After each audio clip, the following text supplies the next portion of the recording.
Hello viewers, welcome to Ooty cooking channel. இன்னைக்கு வாழைப்பூ வடை செய்ய போகிறோம்.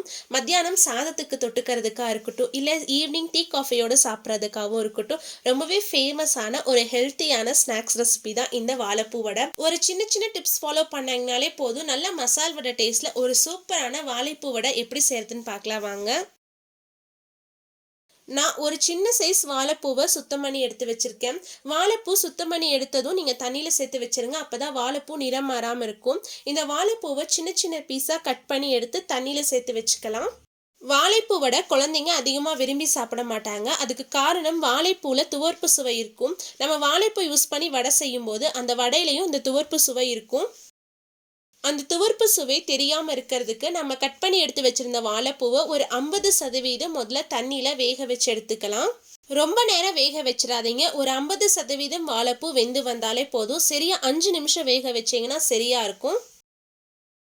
வாழைப்பூ ஒரு 50% நல்லா வெந்து வந்துருச்சு. இப்போ அடுப்பு ஆஃப் பண்ணிட்டு வாழைப்பூவில் இருக்க தண்ணி எல்லாத்தையுமே வடிகட்டி எடுத்துடணும். கொஞ்சம் கூட தண்ணி இருக்கக்கூடாது. ஒரு ஸ்ட்ரெயினர் யூஸ் பண்ணி சுத்தமாக தண்ணி எல்லாத்தையும் வடிகட்டி எடுத்துருங்க. வாழைப்பூ ரெடியா இருக்கு. இப்போ வடைக்கு தேவையான பருப்பை அரைச்சு எடுத்துட்டு வந்துடலாம்.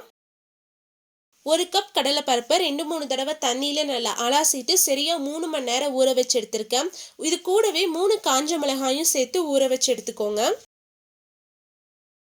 ஊற வச்சு எடுத்த கடலை பருப்பை தண்ணியெல்லாம் வடிகட்டிட்டு ஒரு மிக்சி ஜார்ல மாத்திக்கலாம். இது கூடவே 1 டீஸ்பூன் அளவுக்கு சோம்பு சேர்த்துக்கோங்க.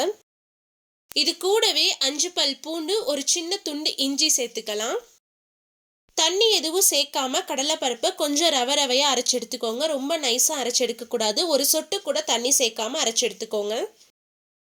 கடலைப்பருப்பை இந்த அளவுக்கு ரவையா அரைச்சி எடுத்துக்கலாம்.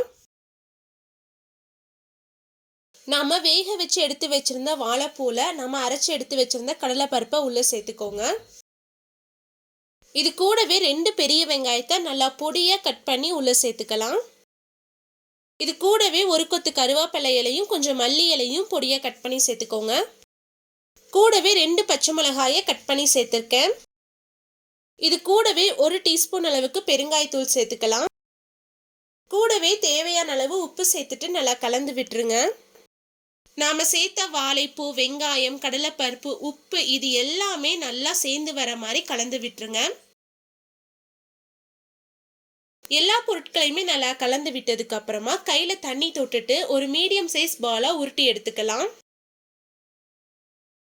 எந்த ஒரு கிராக்கும் இல்லாத மாதிரி நல்லா உருட்டி எடுத்துட்டு உள்ளங்கையில வச்சு லைட்டா பிரஸ் பண்ணீங்கன்னா நல்லா மசால் வடை ஷேப்ல அழகா வந்துடும்.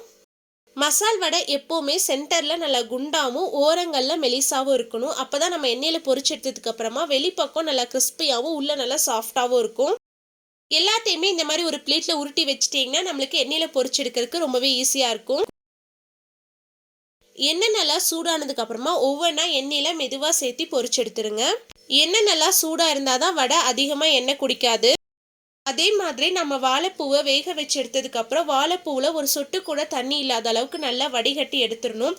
அதே மாதிரி பருப்பு அரைக்கும் போது ஒரு சொட்டு கூட தண்ணி சேர்த்து அரைக்க கூடாது. அப்பதான் நம்ம எண்ணெயில வடையை போட்டு பொரிக்கும் போது வடை பிரிஞ்சு போகாம இருக்கும்.